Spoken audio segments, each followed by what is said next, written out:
Hello दोस्तों, आपका हमारे फ्री ITI यूट्यूब चैनल में स्वागत है। आज हम पढ़ने वाले हैं विशिष्ट प्रतिरोध। तो दोस्तों, हमने पिछले वीडियो में पढ़ा था स्पेसिफिक रेजिस्टेंस, तो जिसको हम रो से लिखते थे, जिसको हम यानी रो से लिखते थे। ऐसे देखो, यही एक सिंबल है रो। तो इसमें क्या होता है, एक चीज़ पहले समझ लो इसको। स्पेसिफिक रेजिस्टेंस में जैसे मान लीजिए कोई आपके पास मटेरियल है, जैसे कि कॉपर का तार हो गया या एल्युमिनियम का तार हो गया। दोस्तों देखो, हम इलेक्ट्रिकल चीज़ें पढ़ रहे हैं तो हम इलेक्ट्रिकल से रिलेटेड ही बात करेंगे। जैसे कॉपर का तार हो गया तो उसमें कुछ अपना सेल्फ का रेजिस्टेंस होगा उसके पास, ठीक। तो उसको इसीलिए इसको बोलते हैं स्पेसिफिक रेजिस्टेंस, यानी कि विशिष्ट प्रतिरोध। जो विशेष प्रकार का है वो सिर्फ स्पेशल है, किसके लिए? कॉपर के लिए। तो इसीलिए उसको विशिष्ट प्रतिरोध कहते हैं, वो विशेष है, ठीक। तो जैसे कि जितने भी मटेरियल होंगे तो सब के सब का अपना अलग अलग स्पेसिफिक रेजिस्टेंस होगा, यानी विशिष्ट प्रतिरोध सबका अलग अलग होगा। जैसे कॉपर का अलग होता है, एल्युमिनियम का अलग होगा, सिल्वर का अलग होगा। जितने भी मटेरियल हम लोग इलेक्ट्रिकल में यूज करेंगे उसका सबका अलग अलग विशिष्ट प्रतिरोध होगा। तो विशिष्ट प्रतिरोध को निकालने के लिए एक फार्मूला आपने पढ़ा था, जैसे कि अगर हम पिछली बार का अगर मिलाएंगे तो हमने क्या पढ़ा था, देखिए हमने पढ़ा था एक मेन फार्मूला, हमने यही बताया था आप लोग को कि R बराबर रो एल बाई ए। तो इसको हम थोड़ा अपने से लिख लेते हैं, ठीक। तो हमने ये पढ़ा था, देखो पहले एक तो R डायरेक्टली प्रोपोर्शनल रियल होता है, R डायरेक्टली प्रोपोर्शनल 1/A की होता है, R डायरेक्टली प्रोपोर्शनल T होता है जो तापमान कहलाता है, ठीक। लेकिन तापमान फार्मूले में है नहीं, तो हमने क्या formula R directly proportional L और बटे A लिख सकते हैं ना। एक मिनट, अगर हम इस दोनों को मिलाएंगे तो R डायरेक्टली प्रोपोर्शनल A हो जाएगा, क्योंकि R L के समानुपाती है, तो हाँ L के समानुपाती है। R व्युत्क्रमानुपाती है A के, तो हाँ व्युत्क्रमानुपाती है। तो एक चीज करेंगे, जब हम इस कांस्टेंट को हटाते हैं तो हमारे पास वही स्पेसिफिक रेजिस्टेंस आ जाता है, यानी विशिष्ट प्रतिरोध वही हमारे पास आता है, जिसको R बराबर रो, इस रो और L बाई ए। तो इसको बोलते हैं रो, रापारोक मात्रा रो, ठीक। ये देखना, इसको बोलते हैं रो। तो यही हमारा क्या कहलाएगा, विशिष्ट प्रतिरोध। यही हमारा है विशिष्ट प्रतिरोध, ठीक। तो जो हमारा रो है वही विशिष्ट प्रतिरोध है। तो विशिष्ट प्रतिरोध अगर हम फार्मूले के तौर पे देखेंगे तो हम कैसे करेंगे, देखिए अगर हम मान लो इसको यहाँ से लेते हैं तो रो बराबर क्या हो जाएगा, R A और बटे L बराबर रो। तो अगर इसको देखेंगे तो रो का मान L पे निर्भर करेगा, क्षेत्रफल पर निर्भर करेगा और प्रतिरोध पर निर्भर करेगा। लेकिन इसमें यही बहुत बड़ा कन्फ्यूजन है, कभी कभी डायरेक्ट क्वेश्चन में आता है कि विशिष्ट प्रतिरोध का मान किस पर निर्भर करता है, ठीक। तो उसमें ऑप्शन दिया रहेगा क्षेत्रफल पर, प्रतिरोध पर, लंबाई पर, चालक तार की लंबाई पर, ऐसे आपको क्वेश्चन फंसाएगा। लेकिन एक चीज हमको ध्यान में रखना, एक इसी पे निर्भर नहीं करता है, ये सभी प्रतिरोध का अपना अपना एक विशिष्ट प्रतिरोध होता है, ठीक। तो थोड़ा हम किताबी भाषा में पढ़ लेते हैं इसको। देखिए किताबी भाषा में क्या कह रहा है, देखेंगे।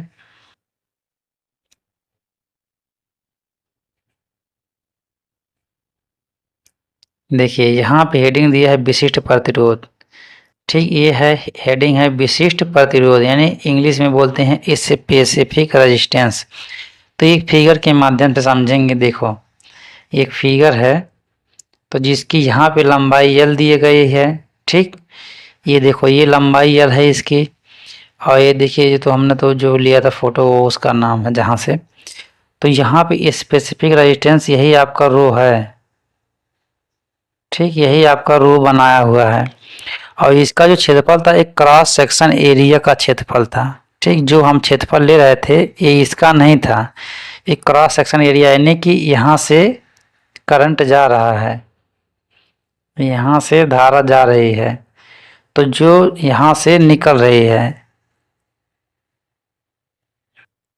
यहाँ से धारा निकल रही है, ठीक। तो जो हमारा यही सेक्शन एरिया है वही हमारा क्रॉस सेक्शन एरिया ये कहलाएगा।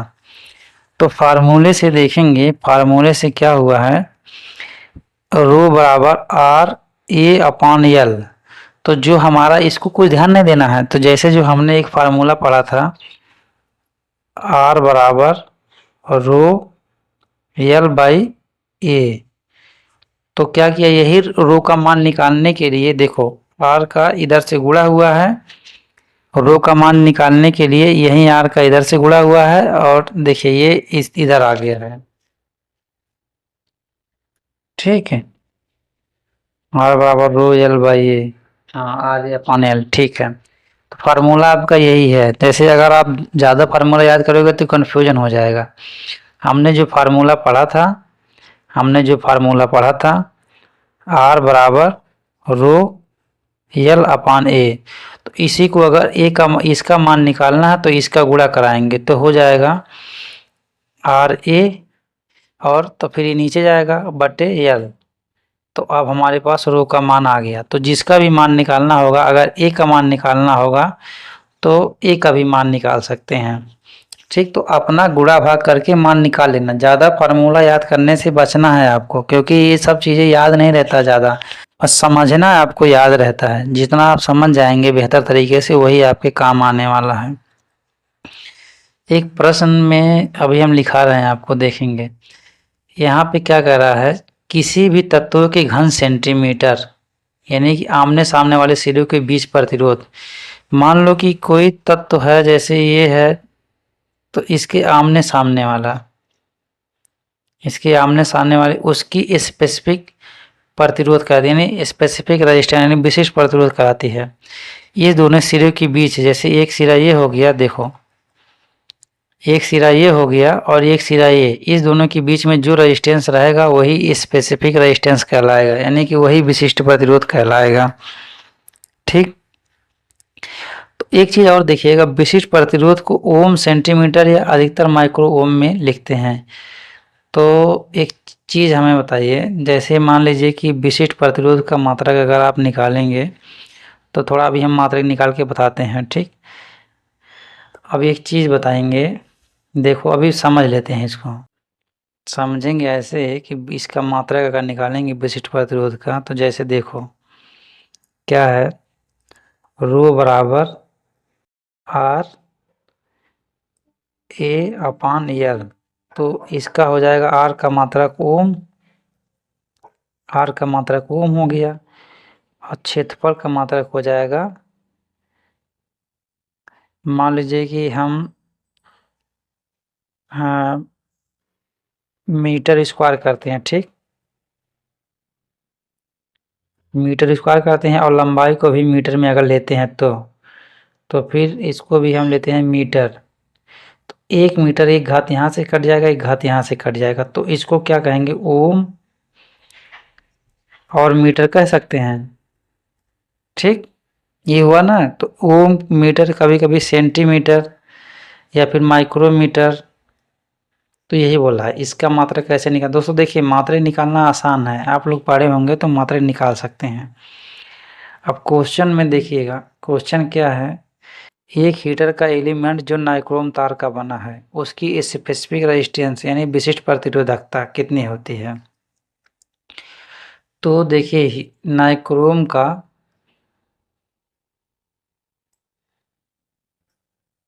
नाइक्रोम का, 1 मिनट यहाँ पे मैं इसको भूल गया हूँ लिखना, तो रुको मैं आपको बोलता हूँ कितना है नाइक्रोम का। तो नाइक्रोम की जो विशिष्ट प्रतिरोधकता होती है 100 गुणे 10⁻⁻8 ओम मीटर, ठीक। ये होता है, तो इसको लिख लीजिएगा। देखिए नाइक्रोम का हमको ध्यान नहीं देना है, हमको दो ध्यान देना है, एक कॉपर का एक एल्युमिनियम का, ठीक। तो हमको यही दो चीज़ का ध्यान देना है। तो देखिए कॉपर की होती है, कॉपर के विशिष्ट प्रतिरोध का मान 1.6 गुणे 10⁻⁻8 ओम सेंटीमीटर। और एल्युमिनियम का होता है इसका डबल कर देना लगभग में। इसमें देखिए 3 के आसपास है। देखिए यहाँ अगर 1.5 अगर इसको नोट करते हैं 1.5 गुणे 10 की घात -8, तो ये हो जाएगा 3 गुणे 10 की घात -8, यानी समथिंग इसके आसपास में है 3 के। तो एग्जैक्ट वैल्यू याद रखना थोड़ा मुश्किल होता है, इसीलिए एक निकाल के दूसरा अपना निकाल लेना उसी में गुणा भाग करके। ठीक, ये हो गया। अब यह है ओम्स लॉ। लेकिन एक चीज़ हम लिखेंगे तो उसमें एक क्वेश्चन के तौर पे आप लोग नोट कर लीजिएगा। तो देख, क्योंकि क्वेश्चन ये बहुत इम्पोर्टेंट है। क्वेश्चन ये है विशिष्ट प्रतिरोध का मान, विशिष्ट प्रतिरोध का मान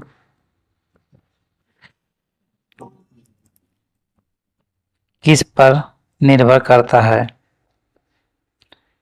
किस पर निर्भर करता है। ठीक, तो आंसर में लिखेंगे, आंसर में लिखेंगे जैसे ऑप्शन में आपको रहेगा, मान लीजिए ऑप्शन आपको ऑब्जेक्टिव मिलेगा ही, ए प्रतिरोध पर, बी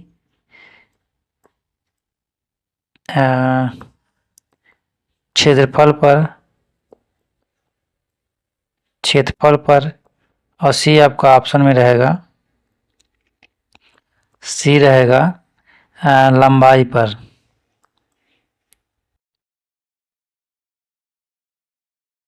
चालक तार की लंबाई पर, लंबाई पर। और डी आपका रहेगा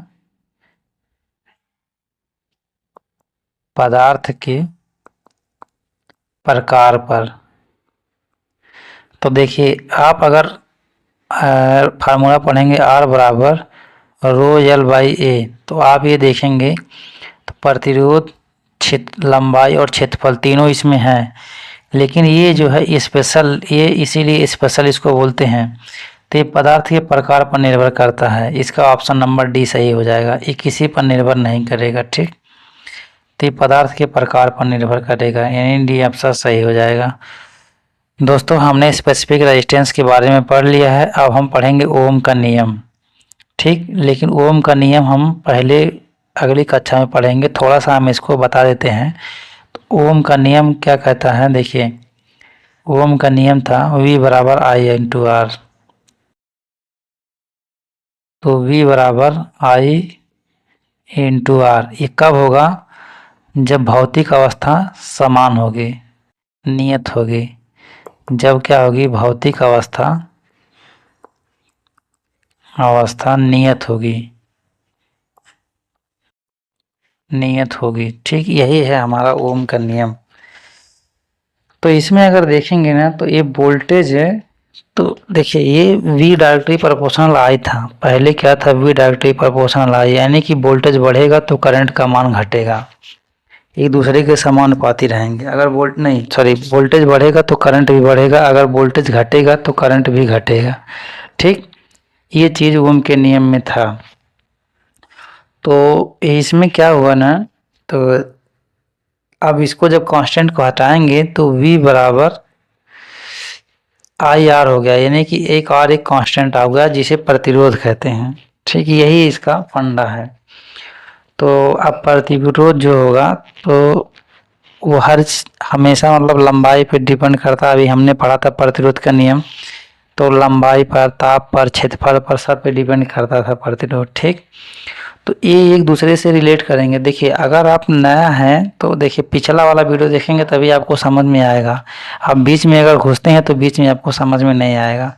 तो देखो दोस्तों, इस तरीके से हम लोग पढ़ेंगे स्टेप बाय स्टेप। तो इसमें कुछ ग्राफ भी होता है, तो इसका ग्राफ जो होता है वो लीनियर होता है, यानी रैखिक होता है। इसको हम आराम से पढ़ेंगे अगली वीडियो में। हम ये समाप्त करते हैं यहीं पे। और अगर आप दोस्तों हमारे चैनल पर नए हैं तो हमारे चैनल को सब्सक्राइब करिए और हमारे वीडियो को लाइक करिए। दोस्तों ऐसे ही अपडेट हम आपको लाते रहेंगे। और दोस्तों अगर आप देखिए हमसे जुड़ना चाहते हैं तो आप हमारे चैनल को सब्सक्राइब करिएगा। आप ज़्यादा से ज़्यादा मेरा सपोर्ट करिए। जितने भी ITI के स्टूडेंट हैं हम उनको बेहतर तरीके से पूरा कंटेंट फुल डिटेल में फ्री में पढ़ाएंगे। बस क्या है, आप मेरा सपोर्ट करिए, मेरे चैनल को सब्सक्राइब करवाइए, मेरे वीडियो को लाइक करवाइए। मैं आपको ऐसे ही अपडेट आपको लाता रहूँगा। हम आपसे मिलेंगे अगली वीडियो में, तब तक के लिए बाय बाय। आप अपना ख्याल रखना मेरे दोस्त, मेरे भाई।